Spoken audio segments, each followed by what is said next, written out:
This is the White Coat Investor Podcast, Milestones to Millionaire, celebrating stories of success along the journey to financial freedom.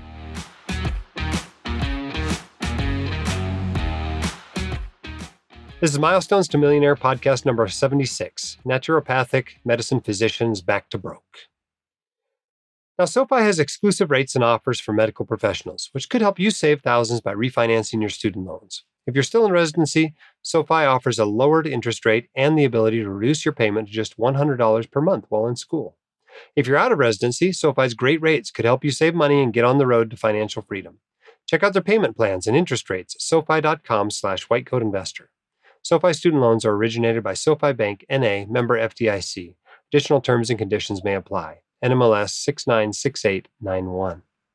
Now, this is the Milestones to Millionaire podcast. It's a little bit different from the regular White Coat Investor podcast. Here on this podcast, we want to celebrate milestones with you, whatever milestone you've achieved. Maybe it's paying off your car, or paying off your house, or paying off your student loans. Or maybe it's becoming a decamillionaire, or financially independent, or hitting a net worth of $100,000. Whatever your milestone is, we'll celebrate it with you, and we'll use it to inspire others to do the same. We've got a really great guest today. Let's get her on the line. Our guest today on the Milestones to Millionaire podcast is Natalie. Welcome to the podcast. Thank you. Thanks for having me. Tell our listeners, what is your profession and how far are you out of school? I am a naturopathic doctor. I graduated 8 years ago, almost 8 years to the day. I did a 2-year residency, so I finished residency 6 years ago. Okay. And what part of the country are you in? I'm out on the West Coast. West Coast. All right. And today we're celebrating the fact that you are back to broke. So congratulations on that. Net worths are changing a lot these days for anybody with any investments, but approximately what's your net worth today? Net worth is pretty close to zero. If you'd asked me a couple weeks ago, it was closer to 25,000 net worth. I'm not kidding. So kind of the tumble that's affecting equities has affected that net worth number for me. I'm pretty much right at zero. Yeah, although this won't run until later in July, we're recording this in mid-June. And right now the stock market's down about 25%. And lots of other things are down even more than that. So I'm not surprised that lots of people's net worth has taken a hit recently. But tell us about yours. What's it divided up into? Tell us about the debts. Tell us about the assets. What do you have? So I still have student loan debt. I've got $219,770 as of today. Then my assets are about the same. I've got about $18,000 between cash, checking and savings. Cars worth about $20,000. And my investments are sitting at $176,000. That's divided up between my 401k and my Roth and a taxable account. And that's pretty much it. And what was your net worth when you came out of school 8 years ago? Do you remember? I do. It was $270,000 of student debt. Yep. Negative $270,000 and nothing to your name as far as assets. Pretty much. Well, I did own my car. I did have a ancient Chevy Blazer that I paid off. That was it. And did you build any sort of wealth during your residency? Not much. I pretty much just was paying zero. I was kind of hoping to go the PSLF route, so I wasn't too worried about starting to make any of those payments. I always put money into a Roth, and they gave us a 403B at the academic center where I trained. So I did start by putting in, a couple hundred here, a couple hundred there, but wasn't even maxing out the Roth those 2 years in residency. I was pretty much just living for Taco Tuesday and sharing with roommates and making it to the end of every month. So this is mostly you've done in the last 6 years since you got out of residency. You've increased your net worth by close to $300,000, really, which is very impressive. Congratulations. Thank you. Yeah, my lowest point was actually minus $311,000 at the end of residency. Wow. Yeah. So it actually all grew during residency. Oh, for sure. Yeah. So it sounds to me like you paid for everything yourself with debt. No parental help for your schooling or any sort of inheritance or anything? Definitely not during school. Paid for everything with, federal student loans. I did get scholarships. I had, academic scholarships. I also had a tribal scholarship from my tribe, Choctaw Nation of Oklahoma. which was, of course, an amazing blessing. But that was it. The rest was me. And over the last 6 years or so, what's been your range of income? So I was hired at about $100,000 per year, which is much higher than the average for a naturopathic doc who's getting out of school or getting out of residency. And then that's increased to closer to what a family doc average nationwide, so low 200s in this last year. Better ratios than the veterinarians with similar debt, it sounds like. I think so, but I definitely think I'm an outlier, Yeah. a very different situation that I found myself in than your average naturopathic doctor for sure. Any tips for other naturopaths as far as increasing income? Um, I have worked this whole time with medical doctors. They Hmm. have been my strongest allies. I have, been practicing alongside them and helping to take care of the same patients. They really advocated for me when we had a compensation process that really changed compensation for all of the doctors. I was included in that, and other people really argued strongly for me to get raises, and changes to compensation really came from other doctors more than they came from me advocating for myself. So I would say make allies wherever you are and in whatever way you can. Now, you mentioned public service loan forgiveness earlier. Is that still your plan for your federal student loans? Definitely not. That is no longer on the table for me in private practice. So I definitely decided on a strategy of paying it off. I did get a student loan consultation that helped me to decide what was best to do. So I kind of hung out in income dependent repayment for a while, and then I just refinanced last year. Exciting to be making moves on that. Yeah. Now, it sounds to me like you've had a pretty good balance between paying down debt and investing, and maybe part of that was that you were thinking about PSLF for a while. I don't know. How did you decide how much to put toward investments and how much to put toward debt? Really, some of it's mathematical and some of it is psychological. I really, think that the return that I'm going to get from investing is going to be a lot more than my return from paying down my student loans. And I didn't want to give up that time in the market. I didn't want to get back to broke with nothing to show for it and get back to broke with zero assets. That just seemed wrong to me, given starting my career a little bit later than other people my same age, needing to make up for lost time. I just couldn't reconcile only paying the debt down versus investing. So I just decided I needed to invest. I needed to just make that a priority, and then pay off the debt with whatever was left over. So part of it, sleeping at night, getting rid of the debt is seems like a great idea. So not giving up on that goal, but I did kind of hedge my bets, paying down debt and investing really at the same time.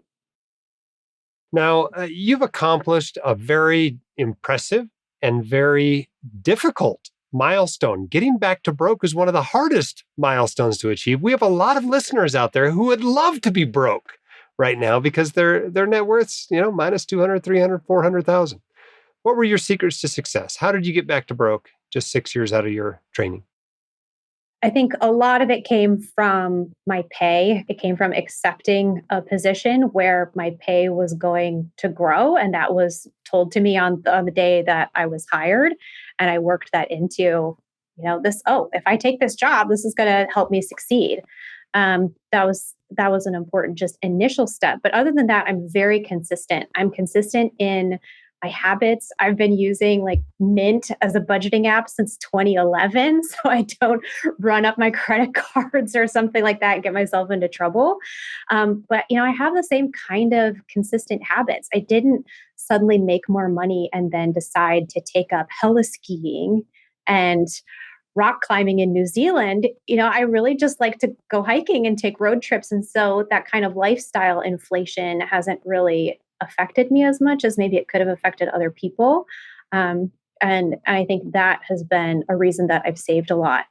And my other kind of unpopular opinion is I think I've been successful by being single because it's something that works for me personally and enables me to make the financial choices that work best for me. And a lot of that is around doing whatever I want, whenever I want to. That's fun. And then saving the rest. Yeah. No compromises to make when it's just compromising with yourself, huh? Yeah. And it's not to say that other people don't have the benefit of two incomes working towards their net worth, but I just find that this works for me. Yeah. Pluses and minuses both ways for Oh yeah. sure. Yeah. How did you learn to do this? I mean, did your parents teach you about money? Was there anything in your upbringing that affected how you manage your money? They definitely did. So I was raised by a stockbroker and an insurance agent. So they gave me a checkbook when I was probably 8 years old, like gave me the family checkbook and had me sit down and here's how to write a check. Here's, put the stamp on the envelope and go put it in the mailbox. And I was paying the family bills when I was pretty young. And that kind of taught me a few things. And then, the day I got a job was the day that they took me down to the credit union and helped me open my account. And here's how to do it. And here's how to look at your account and balance a checkbook. And that was from fairly early age, from my teens. So I think those are all experiences that not a lot of people had. I knew how the market was doing that day by the tension around the dinner table. That's just not an experience that everybody has. All right, let's go back 8 years. There's somebody today listening to this podcast that's where you were at 8 years ago. They owe $280,000, $300,000, whatever.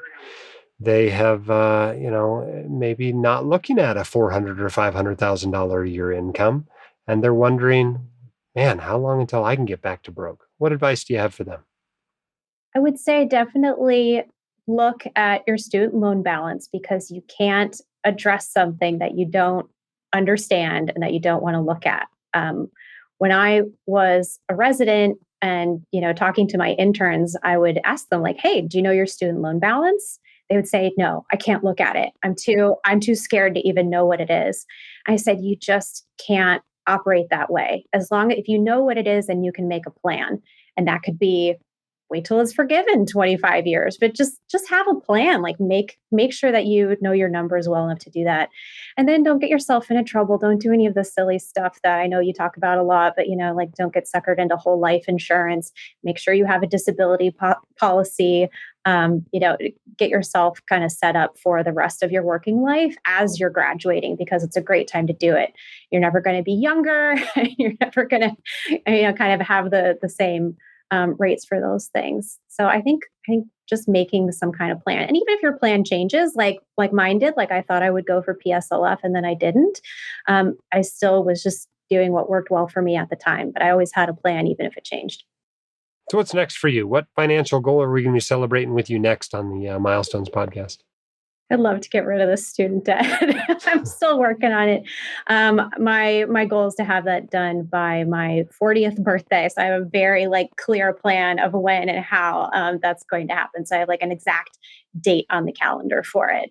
That's kind of my number one. I am kind of planning to dip my toe into some real estate. We have a little family cottage in Michigan, and there's a parcel of land that's for sale right next to it. That is just the perfect place to buy some land right next to where we already have property. So that's kind of my next little foray, is finally a little bit of real estate. Awesome. Well, congratulations, Natalie, on your success. I know others will find it very inspiring, and I'm looking forward to hearing the rest of your story as you move through your financial life. So congratulations, and thanks for being on the podcast. Great. Thank you so much for having me. This is great. All right. I hope you found that as inspiring as I did. We've had lots of guests on here that frankly made the whole process sound easy, right? They come out of residency and they're making $400,000 or $500,000, and they only had $100,000 in debt, and their spouse is making $250,000, and they can just hit financial goals really easily, really quickly, et cetera. And sometimes it's good to get on here and get with somebody that reminds you that most people have to work really hard to meet financial goals, like paying off student loans, like getting back to broke, like hitting a net worth of $100,000. It's not easy. It takes a lot of sacrifice, and it takes time. There's lots of people listening to this podcast who have an income in the same range as Natalie's. Pharmacists, veterinarians, a lot of them have much lower income. attorneys, and many medical specialties, particularly those who may not be working full time.